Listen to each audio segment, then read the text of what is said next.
ওম নমঃ শিবায়। আজ আমরা ৯/১১/২০২৫ শিব বাবার বাণীকে শুনব। বাণীর হেডিংয়ে রয়েছে, মিষ্টি বাচ্চারা, যতক্ষণ তোমরা বসে স্মরণ না করবে, যতক্ষণ প্রেমের অশ্রুধারা বয়ে না যাবে, যতক্ষণ তৃতীয় নেত্র না খুলবে, ততক্ষণ পর্যন্ত মিলতে পারবে না। তা সে তুমি যতই বাবা মিলনে আসো আর দেখা করো, না তুমি আমাকে মিলতে পারবে, না আমি তোমার সঙ্গে মিলতে পারবো।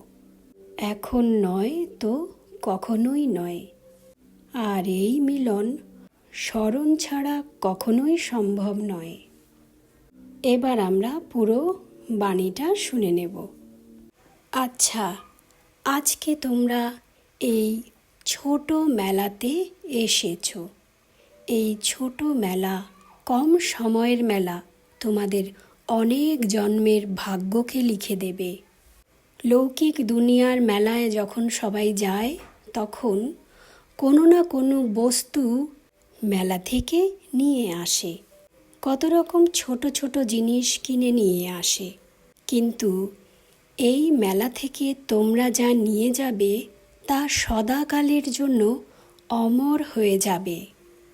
যে প্রাপ্তি তোমরা এখান থেকে নিয়ে যাবে, যে জ্ঞান নিয়ে যাবে, সে জ্ঞান আত্মাতে সদাকালের জন্য ফিট হয়ে যাবে। সদা জেনে রাখো, যখন যখন তোমরা এই মেলাতে মিলতে আসো, তখন তখন আত্মার কল্যাণ হয়ে যায়। তোমরা ভাবো, এই যে বর্তমানের মেলা, এই মেলা থেকে আমি কি কিনে নিয়ে যাচ্ছি, কি কিনেছি, এ কথা কখনো চেকিং করেছো কি? কখনো ভেবেছো এখান থেকে আমি কি নিয়ে যাই? নাকি এই মেলাতে খালি হাতে এসেছো আর খালি হাতেই চলে যাবে? এরকমটা নয় তো? যেমন রোজ ভক্তিমার্গে মানুষ মন্দিরে যায়, সেখানে কিছু নিয়ে যায় আর কিছু ভগবানকে বলেও আসে যে, ভগবান আমার এই মনোকামনা পূরণ করে দিও। অল্প কিছু প্রসাদ চড়ানোর জন্য নিয়ে যায় এবং কিছু ধূপবাতিও নিয়ে যায়। বদলে ভগবানের সামনে নিজের মানত করে, হে ভগবান আমার এই মনোকামনা পূরণ করে দিও। তো লেনদেন হয়ে গেল, তাই না? যেমন মেলাতে লেনদেন হয়ে থাকে, তেমনি মন্দিরেও লেনদেন করে থাকে। কি দেয় আর তার বদলে কি পায়? কিন্তু বর্তমানে প্রত্যেক বাচ্চারা যারা দূর দূর থেকে আসে, মিলন করতে আসে, তোমরা এটা বলো, তোমরা কি নিয়ে যাও? এত দূর থেকে আসো, যদি কিছু নিয়েই না যাও, তাহলে কি ফায়দা? নিজের সময়, সংকল্প, সব নিজের কাজ কারবার ছেড়ে তোমরা আসো। কিন্তু এখান থেকে যদি কিছু না নিয়ে যাও, তাহলে কি ফায়দা বলো? আচ্ছা চলো, যদি নিয়েও বা যাও, ধরো নিয়ে যাও কিছু, কিন্তু তা যদি প্র্যাকটিক্যাল জীবনে কাজে না লাগাও, তবে তার কি ফায়দা? এ তো সে এরকম হয়ে গেল যে মেলা থেকে জিনিস কিনলে আর ফিরে গিয়ে আলমারিতে বন্ধ করে রেখে দিলে। তো জিনিস কেনার কি মানে? এত সময় ধরে এতবার বাবা মিলন করছো, এতে কি লাভ হচ্ছে বলো? এমন কি করেছো তোমরা? কখনো একান্তে বসে বাবাকে স্মরণ করেছো? কখনো নিজেকে সময় দিয়েছো? মিলন মানে কি? ব্যাস আসলে, চারিদিকে দৌড়ে বেড়ালে, সেবা করলে, পর্চা ছাপালে আর বিলি করলে, তারপর বাবার সঙ্গে দেখা করলে, চলে গেলে। ভেবে দেখো কি করলে? তোমার সেবাও কেমন হয়েছে? বিনা স্মরণে সেবার ফল কেমন করে প্রাপ্ত হবে? স্মরণ ছাড়া যদি সেবা করে থাকো, ধরো সেবার বৃক্ষ বড়ও হলো, কিন্তু তাতে যদি ফুলই না আসলো, কোনো ফলই না লাগলো, তাহলে বিনা স্মরণে কী সেবা করলে? দেখো, প্রথম সাবজেক্টই হলো বসে বাবাকে স্মরণ করা। স্মরণ কেন বলা হয়ে থাকে? তপস্যা শব্দটা তো সবার অনেক মুশকিল লাগে, তাই না? তপস্যা করতে হবে এটা শুনলেই মুশকিল মনে হয়, তাই সহজ শব্দে বলা হয় স্মরণ। স্মরণ করতে হবে, ব্যাস, এ হলো সহজ শব্দ, সহজ স্মরণ। কারণ শুরুতে বাচ্চাদের তপস্যা মুশকিল মনে হতো। তো এখন বলো, তপস্যা কেন করা হয়ে থাকে? কেনই বা বসে স্মরণ করা হয়ে থাকে? যাতে তোমরা বসে বাবার স্মরণে নিজেকে চেকিং করতে পারো আর নিজের জীবনকে পরিবর্তন করতে পারো।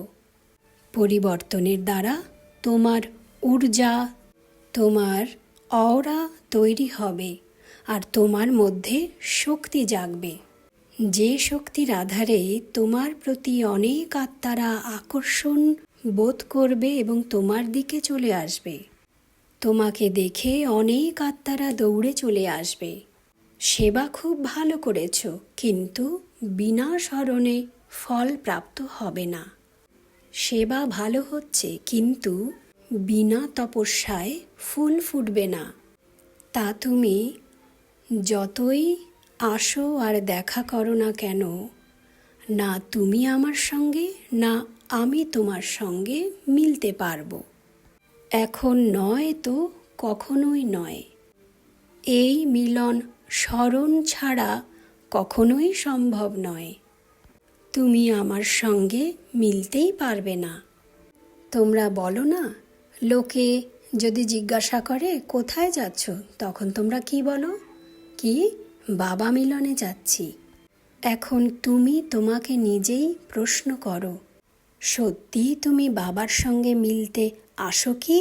তুমি কি সত্যি মিলতে পেরেছ? না, মেলোনি। স্থূল নেত্র দিয়ে দেখেছ। আমি বলেছি, তুমি শুনেছ। আমি যা বলেছি তুমি মেনেও নিয়েছ। একে কি মিলন বলে? আমি একে মিলন বলবো না। যতক্ষণ পর্যন্ত না তুমি বসে স্মরণ করবে, যতক্ষণ প্রেমের অশ্রুধারা বয়ে না যাবে, যতক্ষণ পর্যন্ত তোমার তৃতীয় নেত্র না খুলবে, ততক্ষণ পর্যন্ত তুমি আমাকে মিলতে পারবে না। আর এই মিলন অত্যন্ত জরুরি, কারণ যখন মিলবে তখন এমন কিছু প্রাপ্ত হবে যা তুমি কখনো কল্পনাও করনি। মিললে তবেই ঝুলি ভরবে, মিললে তবেই কল্যাণ হবে।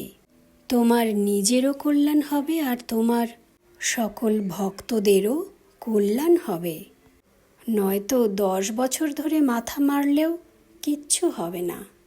তাই তো বলছি, মেলো, বসো, নিজের বুদ্ধির তালা নিজেই খুলতে পারো।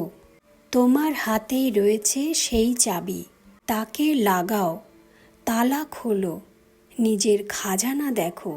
তোমার কাছে কি আছে আর কতখানি আছে তা সব দেখো।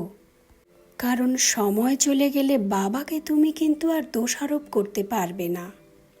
এই যে অজ্ঞানতার নিদ্রা, এর থেকে এখন জাগো, নিজের নেত্র খোলো। দেখো, তোমার আশেপাশে তোমার সাথে কেউ দাঁড়িয়ে নেই, তুমি একা। যদি তোমার মনে হয় যে তোমার মিত্র সম্বন্ধী, তোমার সাথী, তোমার মা বাবা সব তোমার আশেপাশে রয়েছে, তো আমি তো দেখতে পাচ্ছি তোমার আশেপাশে তোমার সাথে কেউ নেই। তুমি সম্পূর্ণ একা। তুমি ভ্রান্তিতে রয়েছ। স্থির হয়ে যাও, একটা জায়গায় বসো, কর্মেন্দ্রিয়গুলোকে অর্ডার করো। চোখকে বলো, এখন আমি তোমাকে যা দেখাবো তুমি শুধু সেগুলোই দেখবে। কানকে বলো, আমি তোমাকে যা শোনাবো তুমি সেগুলোই শুধু শুনবে। বাণীকে বিরাম লাগাও, বলো, আমি তোমাকে যা বলবো শুধু সেটাই বলবে। মনের লাগামকে এখন শক্ত হাতে টেনে ধরো। আমি যে দিশাতে তোমাকে চালাতে চাইব তুমি সেই দিশাতেই চলবে। আমার ইচ্ছের বিরুদ্ধে তুমি এক কদমও রাখতে পারবে না। এই সমস্ত কর্মেন্দ্রিয়গুলো তোমাকে ধোঁকা দিচ্ছে। তোমার চোখ, তোমার কান, তোমার বাণী সব তোমাকে ধোঁকা দিয়ে চলেছে। তোমার মন তোমাকে ধোঁকা দিয়ে চলেছে। তাই এই ধোঁকার থেকে এখন নিজেকে বাঁচাও, জাগো, চোখ খুলে দেখো নিজের আশেপাশে। এখনো পর্যন্ত যেভাবে তৃতীয় নেত্রর খোলার কথা ছিল এমনটা খুলেছে কি? কেমন খুলেছে? না, কখনো একটু খুলেছে, আবার বন্ধ হয়ে গেছে, তারপর আবার একটু খুলেছে, আবারও বন্ধ হয়ে গেছে। তুমি তো ঠিকমতো দেখতেই পাচ্ছ না। নিজের মনকে এবার খুব ভালো করে নাড়া দাও। আমি কেন এসেছি এখানে? আমার কি কার্য? আমি কি করতে এসেছি এখানে? আমার জীবনযাত্রাতে আমি কি পেলাম? আমি কি এভাবেই মারা যাব? আজ সময়ের কোনো ভরসা নেই। একটা রাত এমনও হবে যখন সবাই শুয়ে পড়ে থাকবে। পরের দিন তাদের জন্য আর সূর্য উঠবে না। ভেবে দেখো ওই দিনটা কেমন হবে। ওই সময়ে কি পুরুষার্থ করবে? ওই সময়ে কি স্মরণ করবে? ওই সময়তে কোন চাকরিতে যাবে? কোন বাচ্চাদেরকে স্কুলের জন্য তৈরি করবে? কোন কাজে যাবে তুমি? একদম জীবনে তখন ফুল স্টপের বিন্দু লেগে যাবে। কমা নয়, কোনো কোশ্চেন মার্ক নয়, একদম ফুল স্টপ লেগে যাবে। তাই এখন জাগো, বিচার করো, কথা বলো নিজের সঙ্গে, মনের দরজা খোলো। আমি তো তোমার দরজার গোড়ায় দাঁড়িয়ে রয়েছি। তুমি দরজা না খুললে তো আমি আসতেও পারবো না। দরজা খোলো, ওঠো, আর কত ঘুমোবে? কতক্ষণ ঘুমিয়ে থাকবে? এ তো সেই ওরকমটা হয়ে গেল যে কৃষক অনেক পরিশ্রম করে ফসল উৎপাদন করলো, আর যখন কাটার সময় হলো তখন ঘুমিয়ে থাকলো, আর সমস্ত ফসল পাখিতে খেয়ে গেল। তোমার এই জীবন হলো সেই ফসল, আর সময় পাখি তাকে খেয়ে যাচ্ছে, আর তুমি আত্মা ঘুমিয়ে আছো। এখন তোমাকেই নির্ণয় নিতে হবে যে তুমি ফসল পাহারা দেবে নাকি ঘুমিয়ে থাকবে। তোমার জীবনের নির্ণয় তো তোমারই হাতে। আমি শুধু একটাই কথা বলবো, এখন ওঠো, জাগো, নিজের সঙ্গে কথা বলো। লোকজনের সঙ্গে তো সারাদিন কথা বলতে থাকো, একে অন্যের সঙ্গে তো সারাটা দিন মিলতে থাকো। 2 থেকে 4 ঘন্টা নিজের সঙ্গে নিজে মেলো। যখন তুমি নিজের সঙ্গে মিলবে তখন আমি তোমার সঙ্গে মিলব। আচ্ছা, আবার দেখা হবে। সদা খুশিতে থাকো। তো এই ছিল 9/11/2025 শিব বাবার বাণী, অর্থাৎ বাচ্চাদের প্রতি তৃতীয় রথের দ্বারা বাবার ইশারা। সময় পাখি একটু একটু করে জীবনের ফসল খেয়ে যাচ্ছে, আর আমরা কখনো আলস্যের কারণে, কখনো অবুঝতার, অজ্ঞানতার কারণে ঘুমিয়ে পড়ছি। মুরলিতে আমরা বহুবার পেয়েছি আদি সো অন্ত, মানে শুরুতে যা হয়েছিল শেষের দিকেও সেসব হবে। শুরুর দিকে সাক্ষাৎকার হয়েছিল, আর অন্তিমের সময়তেও বাচ্চাদেরকে বিভিন্ন সাক্ষাৎকার বাবা করাবে তা বলেছিল। কিন্তু আমাদের যোগ যদি ভালো না হয় তাহলে তৃতীয় নেত্র কিভাবে খুলবে, আর কিভাবেই বা আমরা বিভিন্ন সাক্ষাৎকার করব, বাবাকে দেখব।